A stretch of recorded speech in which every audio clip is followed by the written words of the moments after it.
Boa tarde, pessoal. Dando continuidade ao assunto de radioatividade e reações nucleares, vamos para a nossa terceira videoaula. Hoje nós vamos estudar os efeitos da radioatividade. A radioatividade altera os mecanismos químicos que ocorrem normalmente nas células dos organismos vivos, ou seja, ela vai alterar o funcionamento dessas células. Esses fenômenos são documentados desde as explosões de Hiroshima e Nagasaki, que aconteceram no Japão na Segunda Guerra, os acidentes de Chernobyl e de Goiânia com o Césio-137. E esses efeitos dependem de três fatores: do número de desintegração por segundo, do nível de energia da radiação produzida e da possibilidade do radioisótopo ser incorporado à cadeia alimentar ou a organismos vivos. Quando esse último fenômeno acontece, o ser vivo passa a ser um emissor, uma fonte de radiação ambulante. Uma célula pode ter suas enzimas, hormônios e cromossomos destruídos devido ao fluxo de partículas de alta energia, ocasionando desequilíbrio enzimático, hormonal ou até a própria morte.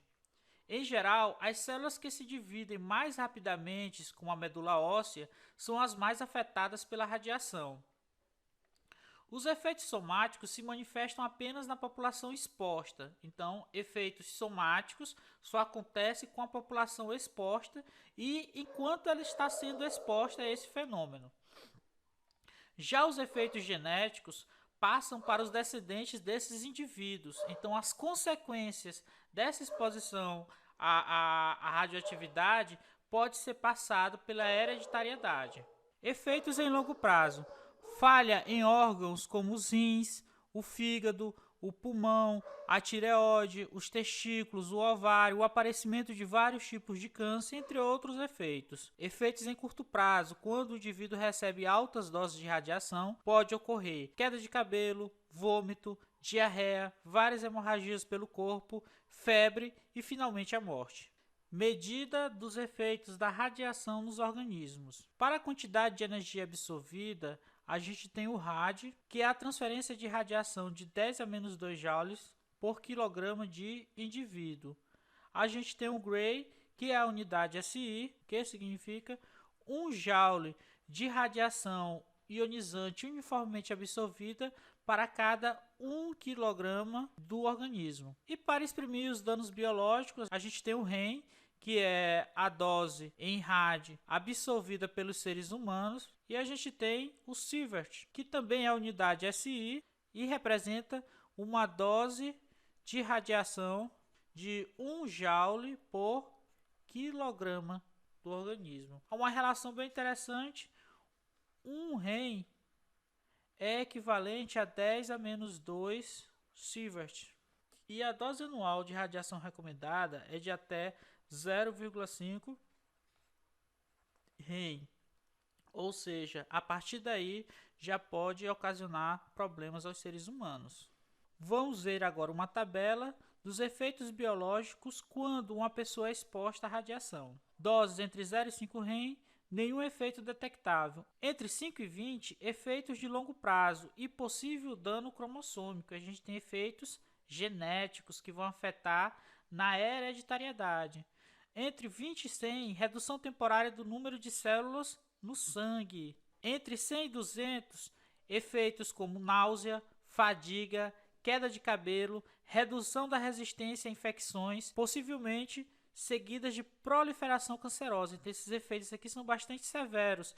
Entre 200 e 300 efeitos severos da dose anterior e hemorragias. É uma dose letal e entre 10 e 35% das pessoas afetadas morrem em até 30 dias. Entre 300 e 400 REMs, os efeitos severos da anterior, destruição da medula óssea e dos intestinos, dose letal e 50% a 70% das pessoas afetadas morrem em até 30 dias.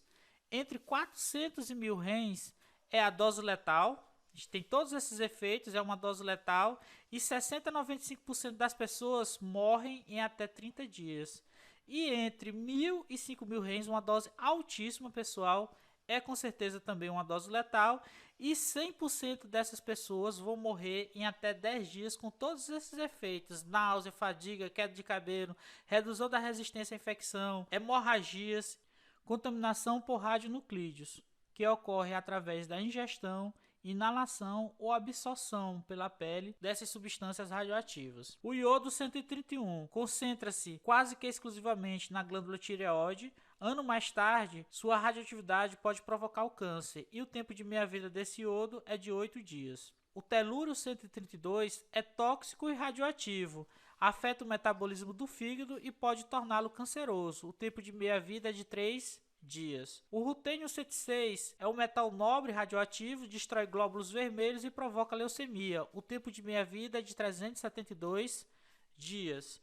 O trítio, que é o átomo de hidrogênio com massa 3, é o isótopo da bomba de hidrogênio, instala-se de preferência nas glândulas de reprodução e modifica a herança genética.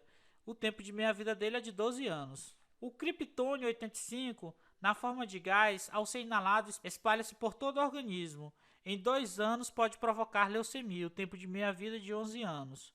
O césio 137, do acidente de Goiânia, afeta todos os músculos além do fígado e do baço, o tempo de meia-vida é de 30 anos. O estrôncio 90 é um metal alcalino terroso, destrói a medula óssea e os constituintes do sangue, afeta todos os ossos do corpo e o tempo de meia-vida é de 20 anos. O plutônio 239, matéria-prima da bomba atômica e da bomba de hidrogênio, provoca lesões do tecido e se instala nos ossos, no fígado e nos pulmões, provocando todas as formas de câncer e possui uma das mais altas meia-vida, de 24 mil anos. O bário 140 acumula-se nos ossos e pode provocar câncer até 2 ou 3 décadas mais tarde, e o tempo de meia-vida é de 13 dias. Os reatores nucleares ou termonucleares são uma tecnologia bastante cara, mas também não é tão recente assim. Eles são muito utilizados em usinas termonucleares, que é uma fonte de energia bastante utilizada em países da Europa, como a França, que utiliza mais de 50%, o Japão. Aqui no Brasil a gente tem as usinas em funcionamento de Angra 1 e Angra 2 e em construção a de Angra 3. E aí nessa figura a gente tem um esquema de um reator termonuclear. É importante notar, pessoal, que a célula combustível de urânio é isolada,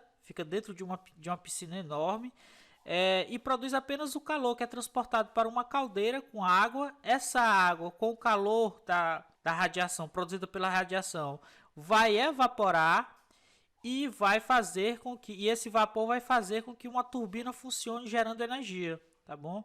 Então a energia nuclear é transformada em energia térmica e essa energia térmica é transformada em energia mecânica que vai girar as turbinas e produzir energia elétrica. E a gente tem também um sistema de resfriamento. Por isso que a maioria das usinas termonucleares elas estão próximas do mar, porque elas necessitam de muita água para resfriar esse sistema. Se não houver o resfriamento, esse sistema pode entrar em colapso e ocasionar um acidente. É interessante observar aqui as células, as hastes com urânio combustível, a haste de controle, que geralmente é de grafite, vai controlar a quantidade de partículas emitidas, e todo o sistema de resfriamento. Note que esse sistema de resfriamento que vem do mar, a água fria vem do mar, resfria os vapores de água e volta para o mar. Não entre em contato com a parte radioativa do nosso sistema. O sistema é todo isolado e é muito seguro.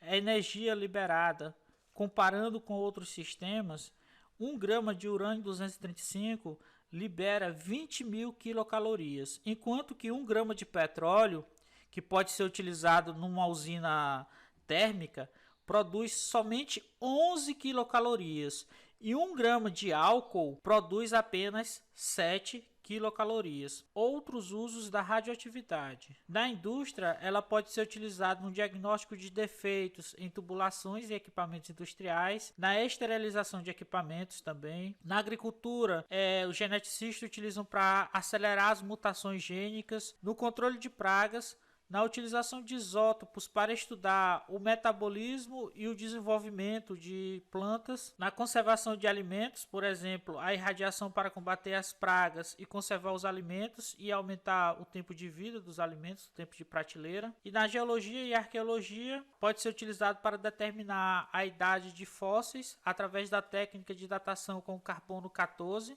que tem tempo de meia-vida de 5.600 anos. A concentração de carbono 14 no ar é constante. Então, todos os seres vivos têm constante também a concentração de carbono 14 dentro do seu organismo. Quando esse indivíduo morre, não há mais essa troca de carbono. E esse carbono 14 vai sofrendo decaimento. A cada 5.600 anos, a quantidade de carbono 14 que há nesse organismo reduz pela metade. E a partir desse cálculo de tempo de meia-vida, dá para se saber há quanto tempo esse indivíduo, esse ser vivo, morreu. Então, pessoal, nossa aula de hoje fica por aqui. Faça as atividades. Qualquer dúvida, estou à disposição de vocês. E até a nossa próxima aula.